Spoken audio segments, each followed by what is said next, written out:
Hello, I've had several people ask me to record this presentation, so I thought I would do it now. The presentation is how to make the most out of a cybersecurity career, or really, if you're interested in starting a cybersecurity career, the presentation kind of covers that as well.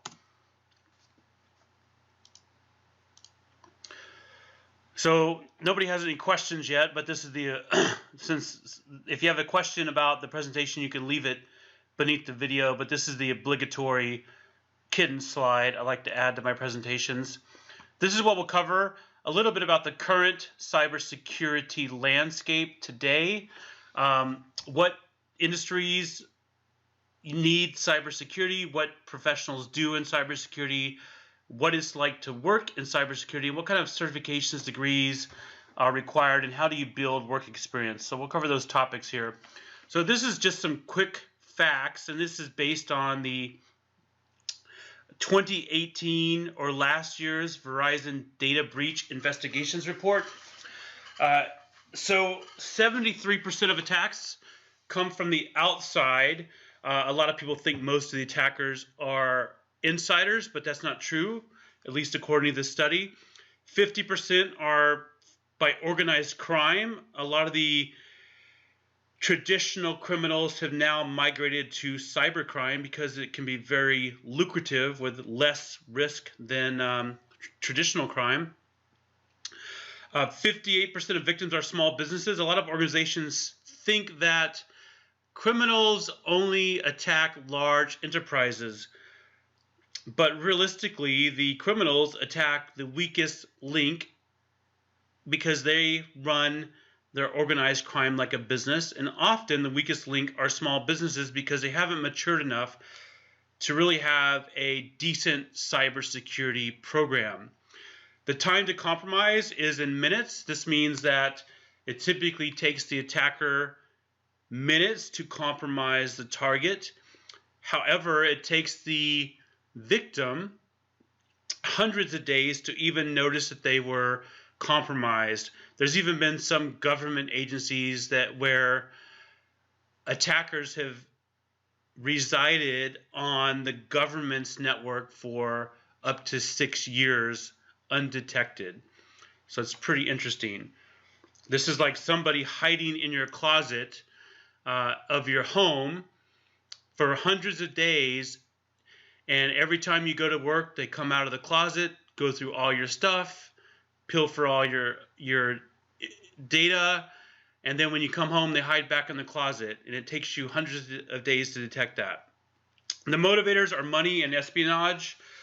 As you can see there in the image on the right, we've got a F-22, which is a US-based plane, and there's an FC-31, which looks very similar to the F-22. So some people claim that China stole the intellectual property through espionage to create the FC-31. And it's well known that a lot of countries invest heavily into espionage and stealing intellectual property.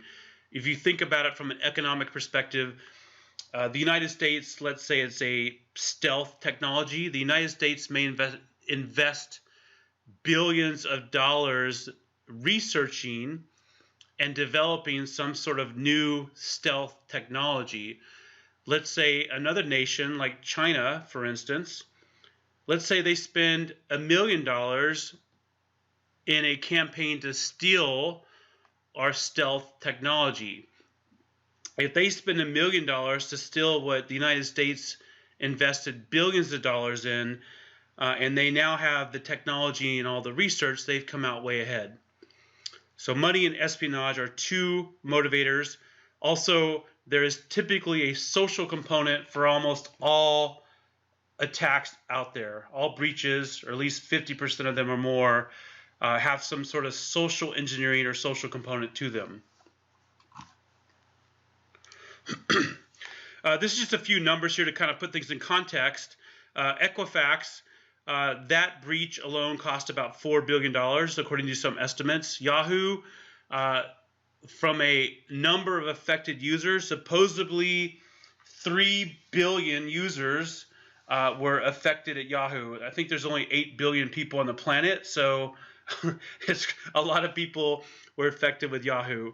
The NSA, the National Security Agency, was compromised, or certain tools were leaked from their elite toolkit, such as Eternal Blue.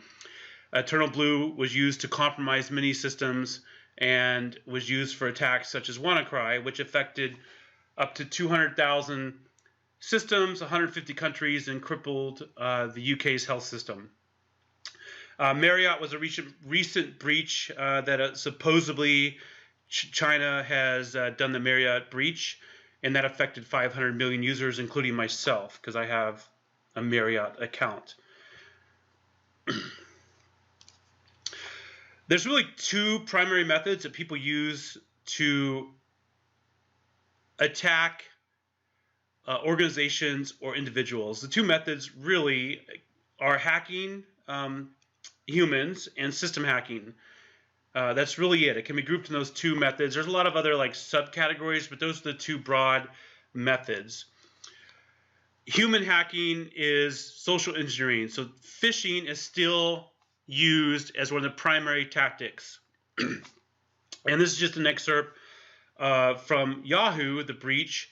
And as you see here in this article, a single click was all it took to compromise Yahoo. So a phishing email. And there's also a picture there of WannaCry, because typically the way malicious software is delivered for things such as ransomware are through phishing emails. The other method besides human hacking is system hacking, and system hacking typically takes advantage of software vulnerabilities. There's this notion out there that most attacks are like zero-day attacks created by these elite attackers. That's not the case.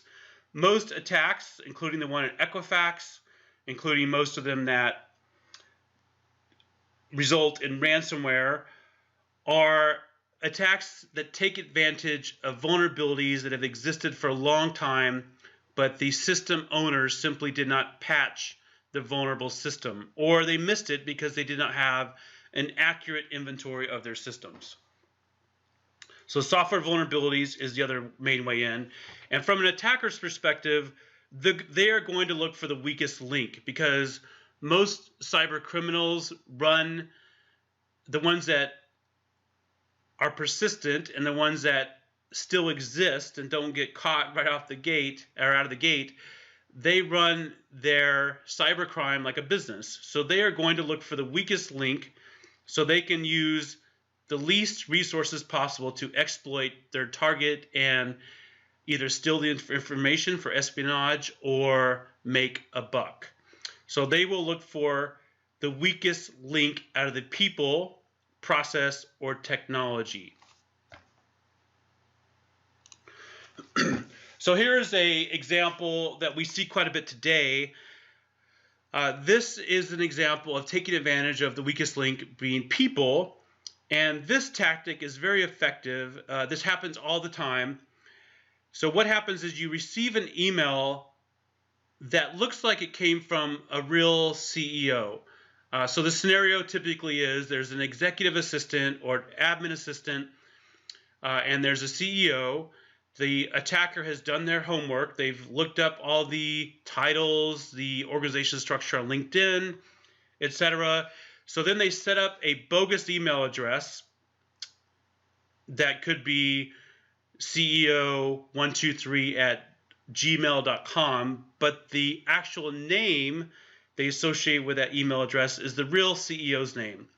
So then they send that email, they send an email from that bogus email address to the executive assistant with a subject such as quick errand, and they try to elicit some sort of sense of urgency and also play on the fact that the CEO has authority, and if they ask you to do something quickly, then you should just do it without asking a lot of questions. So this is an example of an email that we've seen. It's an actual email here. And as you can see, we've blanked out the real names, But when you look at the email, the from will just show the CEO's name. It won't actually show the email address. So you have to click on the name to look at the email address, depending on how your environment is set up. In this case, if you expanded the CEO's name, you'd see that it's from a bogus email address, ceo@bbktrades.com in this scenario. And the CEO supposedly is asking this person, the executive assistant, to go buy 10 $200 eBay gift cards, scratch off the code, and email them back. So this is a pretty common tactic. There may be some pre-texting involved where the first email may say we're doing an awards program for our top clients, our top 10 clients, and then this email will follow next if the executive assistant responds to the first email. So it's very well organized. Another tactic that we see quite a bit that is still effective is the thumb drive drop. A lot of people think thumb drive drops are no longer effective. That's true in some regard. The probability of somebody picking up a random thumb drive and putting it in a computer has probably reduced a little bit, but it still occurs. And a lot of people have this idea that there is some sort of malware that automatically runs off the thumb drive when you put it in. But what we do is we typically, from a social engineering or a penetration testing perspective, we typically put an Excel document, and this is just one tactic we use, an Excel document on the thumb drive that is protected because it's a secure document. And normally what we do is, depending on the time frame of our engagement, we may put an Excel document that is labeled, organization Y, 2019 layoff projections or something like that, where if somebody puts the thumb drive in and looks at what's on the thumb drive, it will entice them to open it. And then we make a bogus banner like the one you see here on the screen that says it's been secured by McAfee, and you have to click on Enable Content or Enable Editing. And what that does when you click on Enable Editing is it runs our macro, which allows us to remotely control your computer. And then after that, you can see the actual file, which we typically put real people's names in here, because we found that if somebody actually opens this file and they know somebody on this list, what they often do is copy the file from the thumb drive to their computer and then email it to the people on the list. So this helps the malicious software spread. So again, this is playing on hacking humans and humans being the weakest link. Another example is extortion. This is pretty common today. Cyber blackmail is what this is also called, where somebody receives an email that has a real password in there. The real password is the subject of the email, and it's also in the body of the email. And the email basically claims that the attacker has compromised your computer. They've recorded you via your video camera, watching pornography, doing naughty things while you're watching the pornography, etc.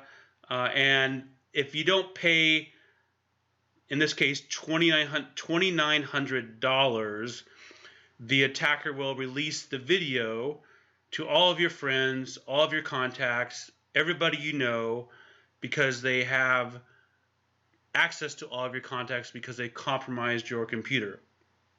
So we say this is cyber blackmail because it's really BS. Most of these are scams, and the real password was gleaned from a previous breach.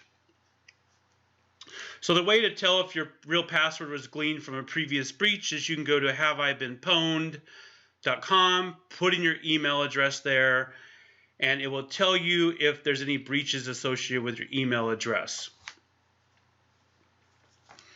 In this case, my email address was associated with a breach there from Apollo, but you see what was stolen is the compromised data, so it does not have my password.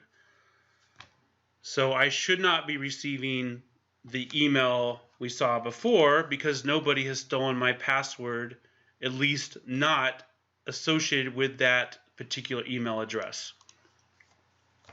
As I mentioned, human hacking is one part, system hacking is the other. There are constantly vulnerable systems out there. There's the OWASP top 10 list, which injection attacks are #1 still. And this is a search from February just for SQL injection, and you see there's quite a bit of activity for SQL injection still. This is the OWASP top 10. If you're not familiar with the OWASP top 10, these are the top 10 web application vulnerabilities that exist in the wild. So for 2017, which is the latest version, you see injection attacks are still #1. And you can go to owasp.org and look these up yourself. There's also guides on there on how to fix these. One of the challenges we have with security is there is this mindset that still exists that if I'm compliant with HIPAA, with GDPR, with PCI DSS, with whatever regulation, then I'm secure. But the reality is compliance is simply a subset, as you can see from this Venn diagram, of security. Compliance is really the minimum you should be doing to be secure. But most people make compliance the minimum and the maximum, which is why we have issues. And it's also why, if you look at a lot of the breaches, like the Target breach, for instance, they were PCI DSS compliant. Many hospitals are HIPAA compliant, and they've been breached, etc. So what industries need cybersecurity? The short answer is all of them. Some industries have a greater demand for cybersecurity than others. The reality is if an industry has a requirement for protecting their data because there's a regulation for it, like we just talked about with compliance, or they have sensitive data, like the Department of Defense has classified data, for instance, then there is a higher need for cybersecurity because the data they have is more valuable to an attacker than data that doesn't really mean anything. So what do cybersecurity professionals do? There's some broad categories here. This is just a subset. They can do compliance and auditing, which is probably the least technical of the list here. However, from my experience, if you are an auditor, you certainly need to know what you're auditing, because a lot of the organizations you perform an audit against will try to pull the wool over your eyes and tell you they're compliant when they're really not. As an example, I used to do a lot of audits for a government organization, and I remember this one audit where we had to validate that the government, this particular branch of the government, was using two-factor authentication to log on to any privileged systems. So I was the auditor to observe this requirement, and what the administrator showed me was they would log on to their domain with one particular username and password, and then they would go to a jump server to get access to all their infrastructure and log on with a different username and password. So they claimed that they were doing two-factor authentication because they had to log on twice with a different username and different password.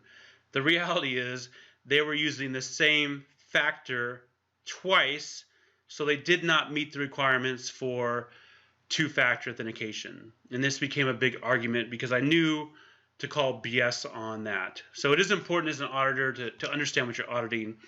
Information assurance is something else that you may do as a professional in cybersecurity. You can do assessments testing. You could do penetration testing, for instance. You could do vulnerability assessments. In all of these areas require varying levels of technical expertise. You can also do incident response, monitoring. You could sit in a SOC and monitor alerts, for instance. You could help secure architecture, and you can also do training. You can help train other people on cybersecurity. So one of the questions that I think is important to ask people trying to enter the field of cybersecurity is, why do you want to get into cybersecurity? And the reason I think this is important is cybersecurity can be a challenging career field. You have to constantly be learning new things. You have to, if you're going to go into penetration testing, for instance, you have to have a certain personality type. You have to be very persistent. You have to be have a growth mindset. You have to be willing to learn new things. You have to be curious about how things work. You have to be resilient. So there's a lot of reasons you should ask yourself why you want to get in cybersecurity. And I bring this up because a lot of people are attracted to cybersecurity primarily because they think they can make a lot of money. If that is the reason you want to get in cybersecurity, I suggest you do something else. Because even though you can make a lot of money, you may be miserable doing it. So you want to align your career ideally with what makes you happy and what is your purpose. So there's a 7 levels deep exercise that I recommend anybody do, where you basically ask yourself why you want to do something 7 times. So you go 7 levels deep, kind of peeling back the onion of, like, why do I want to get into cybersecurity? And you answer that question. It could be, well, I think it's a growing career field. So why do you think it's a growing career field? And you keep going down 7 levels. It doesn't have to be 7, but that's about the magic number. And you get to the bottom line of why you really want to do something, which, if you can uncover your why, it helps when the times get challenging or you have a situation where it's not quite as fun as you thought it would be. If you don't know your why, it's easier to give up when things get rough or challenging. So it's important to go through this exercise. That's my advice to you on this. And it's also, there's some of you have probably heard of Simon Sinek, the Start With Why. It's the same concept. It's important to know why you want to go into cybersecurity, and also, even within cybersecurity, we talked about different careers you can have. So if you want to go into penetration testing, why do you want to do it? It's important to understand that. There is a huge demand for cybersecurity. This is from cyberseek.org on the very bottom left there, you can see. And you can go to cyberseek.org and put in a specific area, like this is St. Louis, the greater St. Louis area. And it will tell you, in this case, there are 4,524 cybersecurity job openings. So that's quite a bit for St. Louis, so almost 4,500. And there's about 10,000 people already employed in cybersecurity in St. Louis. And these over here on the right are the job titles people are looking for. And these job titles can mean anything. Cybersecurity engineer, if you go work for Boeing, that can mean one thing. If you work for Alpine Security, that can mean something completely different. So don't get too wrapped around the axle with the job titles. Just know, depending on where you're looking for a job, you can use this tool to figure out how many openings there are in cybersecurity.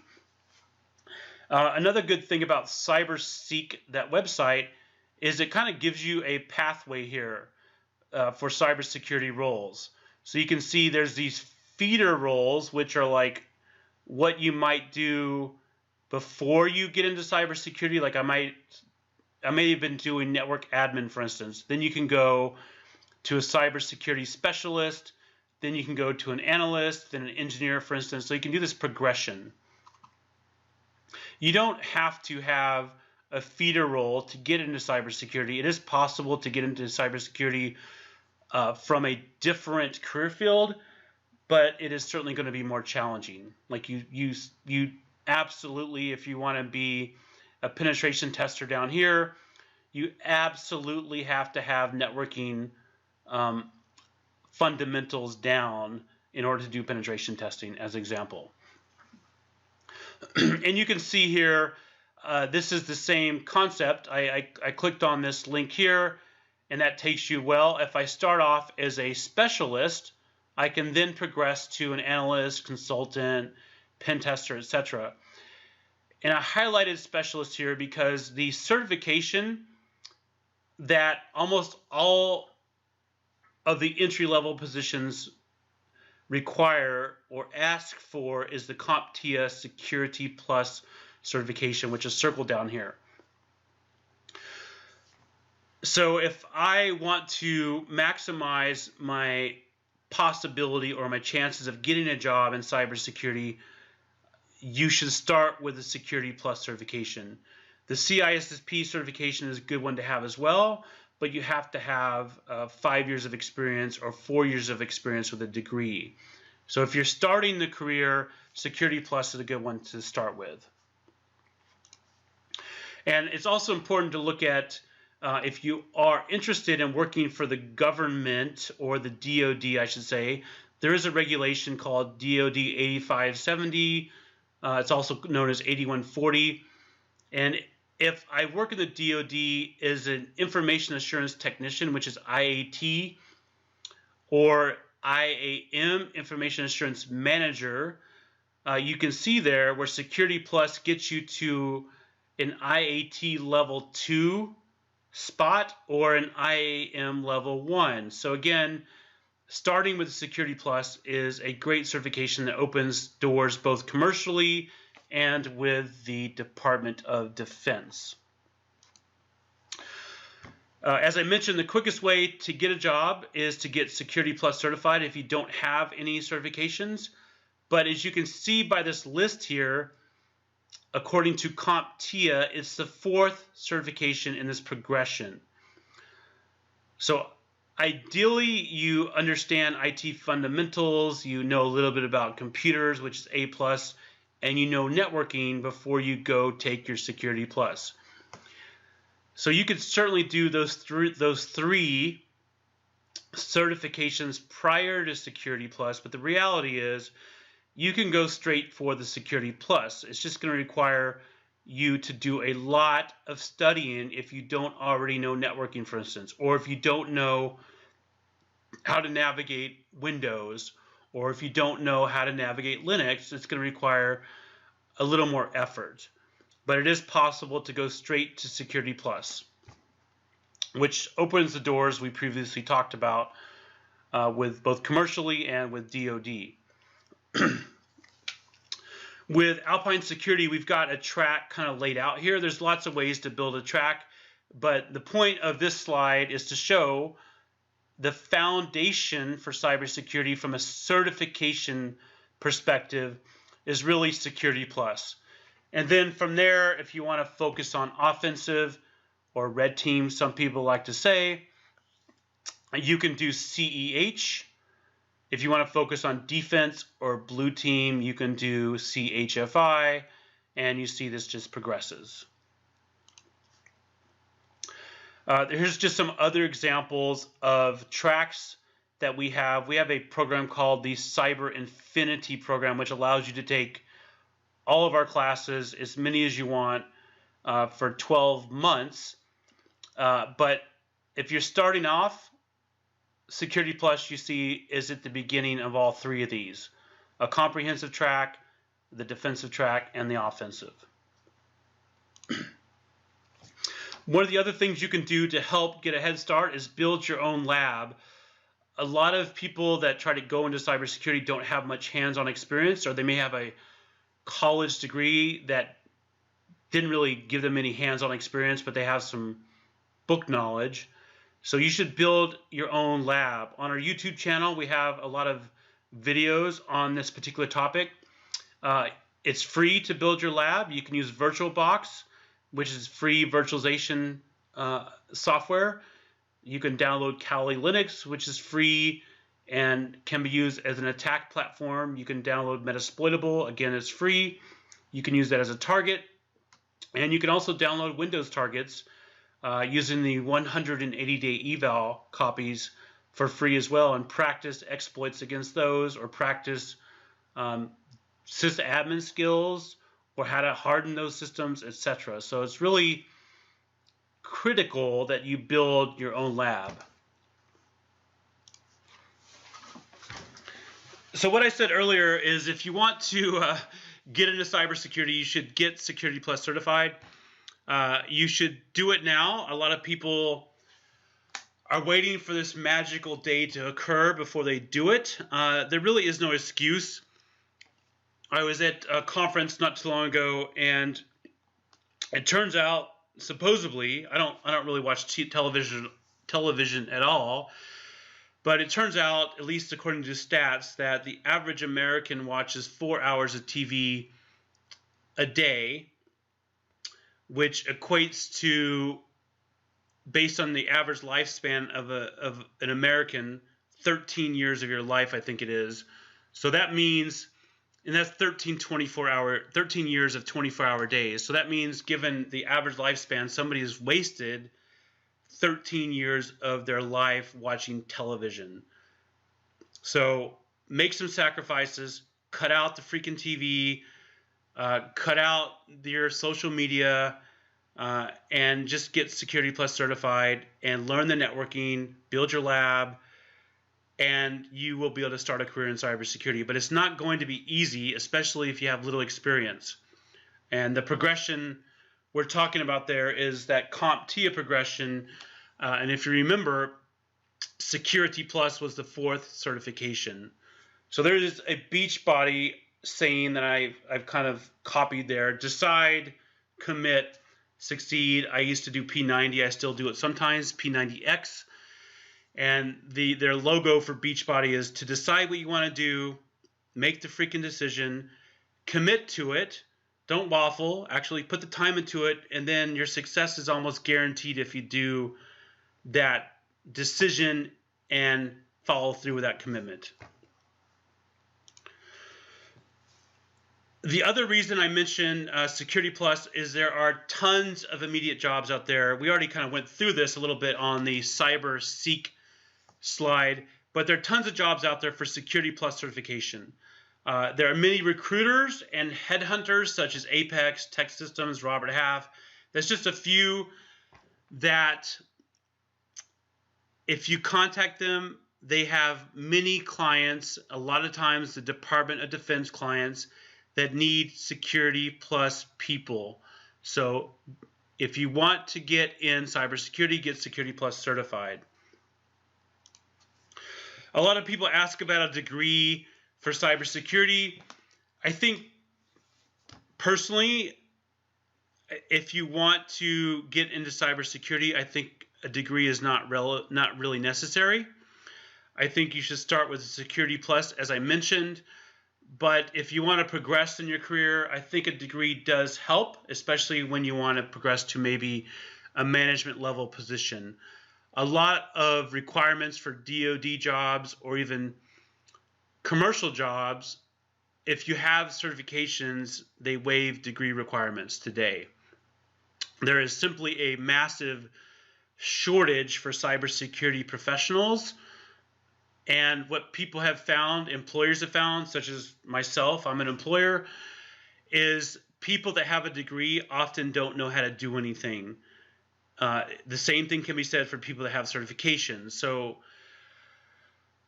if there is a certification that has a practical, such as a CH, that certainly helps. And certification bodies such as CompTIA that make the Security Plus certification are trying to make these exams more practical and more difficult, so it requires you to actually be able to apply what you know. So the bottom line is, if you're trying to get into cybersecurity quickly or expand your career, the fastest way is to get a certification. And once you get your foot in the door, if you get employed by an employer that offers to pay for your degree, then do your degree part-time. I don't think, I'm also a professor at a university, and a lot of people seem to think that if they get a bachelor's degree and a master's degree in cybersecurity, they're going to get hired like that. But the bottom line is, it does give them an advantage, but even if you get a master's degree in cybersecurity, you typically still have to go back and get Security Plus certified.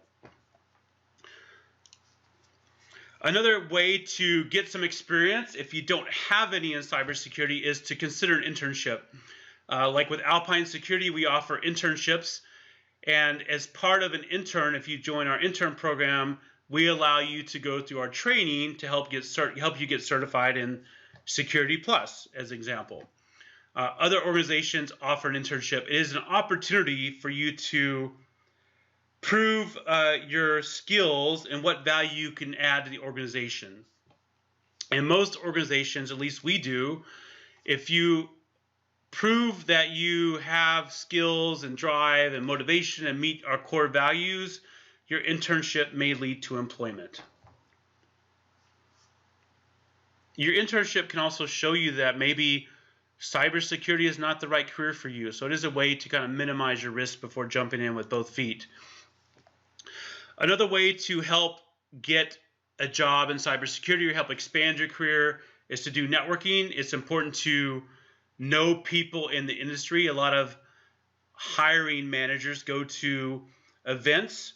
You can do networking on LinkedIn. You can do local certification chapters such as the ISC Squared. You can go to meetup groups, etc.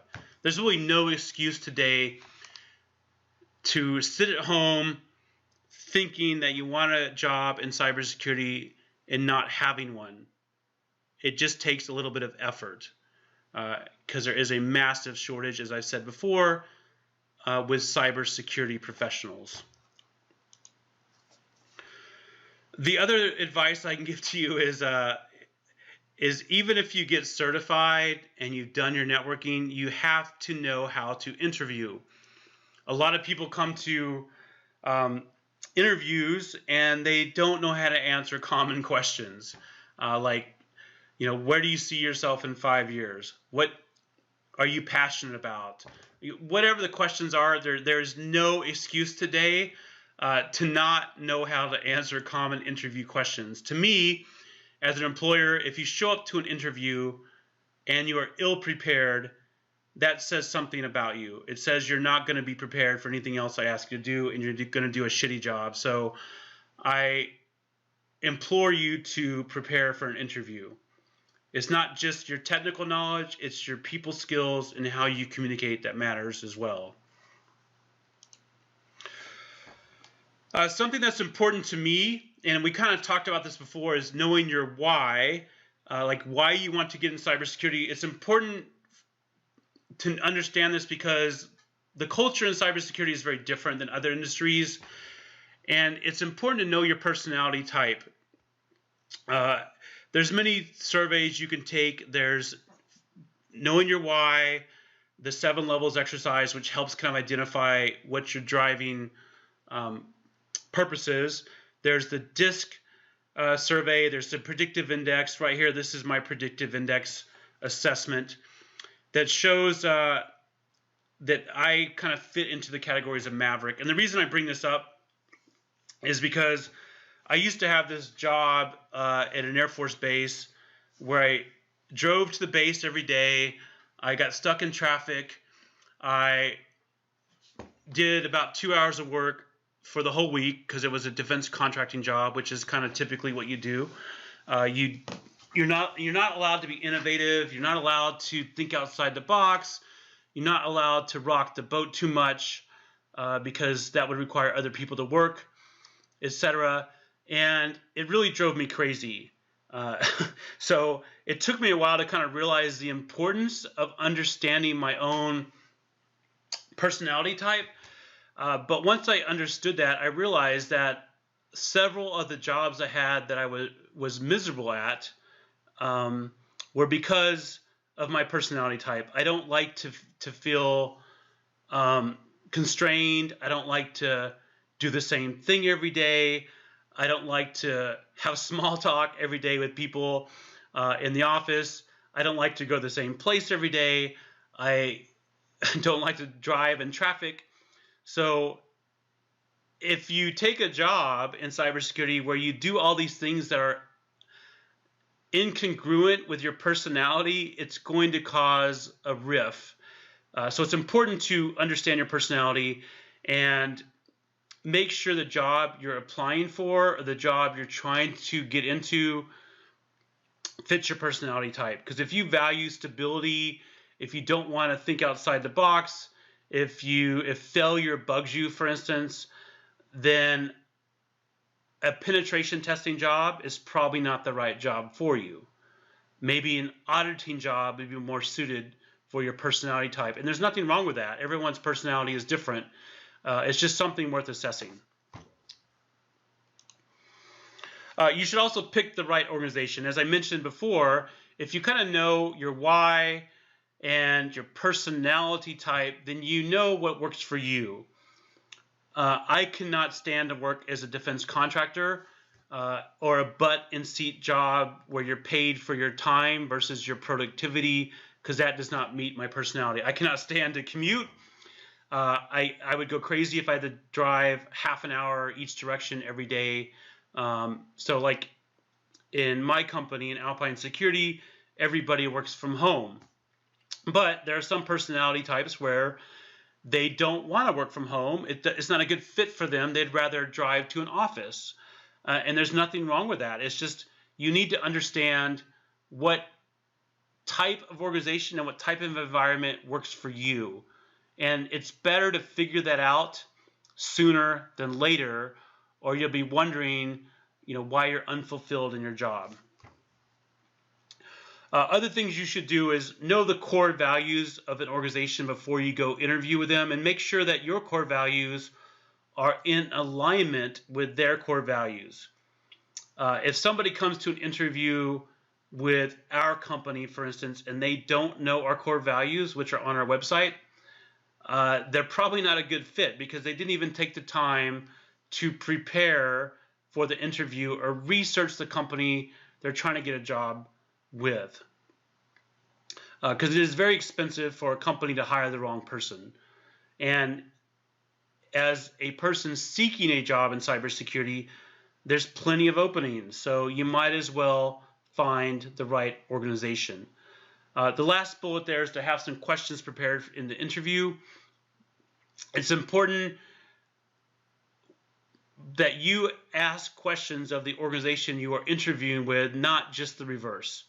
If you don't have any questions about the job, the environment, the culture, who you would report to, the benefits, etc., then it shows that you are not really interested in that position, that you didn't do your due diligence, and you're just kind of going through the motions. So make sure you have some questions, because those questions and the answers should be important to you if you are serious about a career. Because the way I look at this is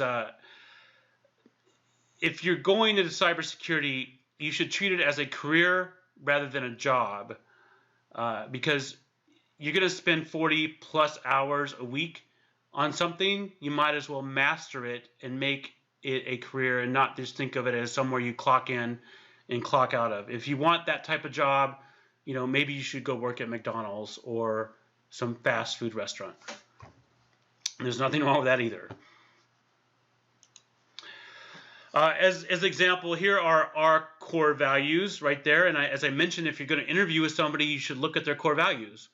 And I used to think core values were stupid, to be honest, until I started the business like 4 years ago. I made some hiring mistakes.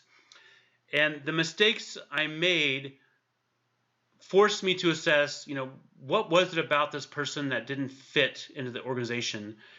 And it had something to do with one of these core values. So I realized the people that will work in our organization have to have these core values.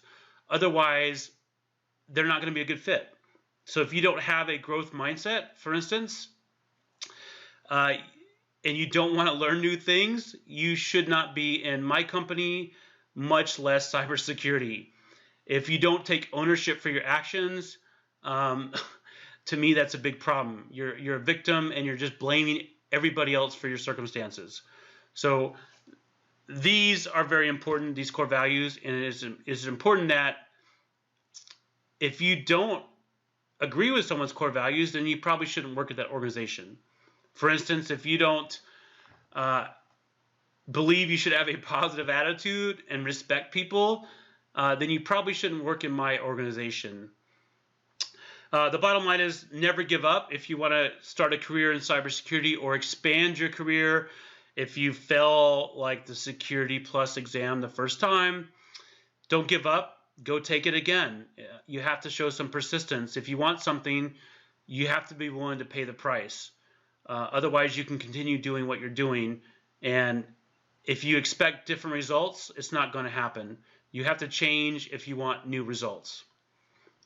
If you have any questions about the presentation, you can leave them beneath the video. Hopefully you found this useful. If not, tough luck. I'm just kidding. If you have a topic that you want us to cover or me to cover later, I can certainly cover it. But this was a presentation a lot of people ask about, so I decided to go ahead and record it and make it available to everyone. So have a good day and best of luck to you in your career.